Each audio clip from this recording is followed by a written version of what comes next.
Sveikinu su pagaliau atėjusiu pavasariu. Nereikėjo sulaukti rugpjūčio, kad galėtum apsiauti štai batelius bernaičių, nuodomis. Labai smagu iš tikrųjų, kad esam tokioje vietoje, nežinau, čia simboliškai, tai simboliškai patikta, kad šalia yra Stimuls namai, mes esame 2 žingsnius nuo ten. Ir dar vienas simboliškumas, bent jau aš išvaldžiau tame, kad šiandien yra 14 balandžio, galima sakyti pats vidurpavasaris. Tas pats metas pavasaris, kai mes turbūt kiekviena savo vis kažką žadam. Darysiu tai, būsiu gražesnė, lieknesnė, skaniausia, negu valgysiu, pasirengusi esu tam tikriems pokyčiams. Tiesiog noriu palinkėti gražios dienos šiandieną, smagių atradimų, įdomių seminarų, temų, kažkokių tai naujų žinių. Kviečiu taip pat išbandyti mūsų mankštas, apsilankyti mūsų spalvingam mergaitiškam turgelyje. Na ir tiesiog viso jums ko geriausiai linkiu, dar kartą dėkoju. Taip pat dar pridėsiu, kad iš tiesų nenustokite tikėti savo svajonėmis, savo kažkokiamis mažesnėmis ar didesnėmis užgaidomis, nes jos iš tiesų išsipildo, tai reikia tik tai tikėti, turėti greičiausiai bendraminčių, na ir pirmyn ir tikėtis, nepaleisti tikėti.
Nepanaudotas tas gamtos turtas, kuris darosi kieti ir sutrumpėja ir jie tada trukdo tą judesio laisvę, kur iš principo turi būti remtųsi pilną pėdą ir reikėtų pajusti tos du kietumus, kuriuos ten prostatos reikėjo tai didesniam amžiui.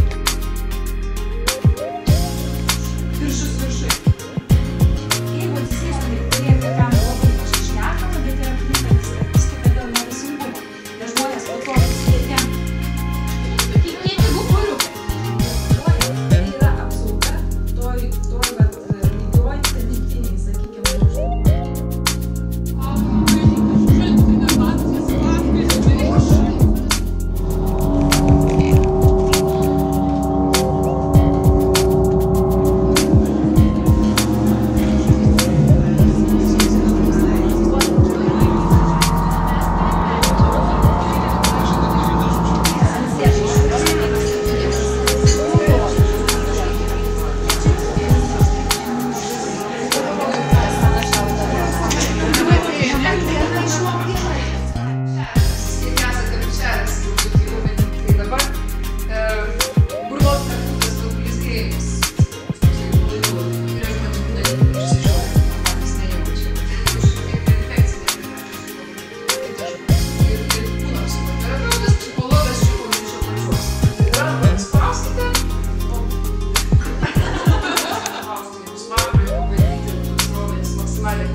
senelį.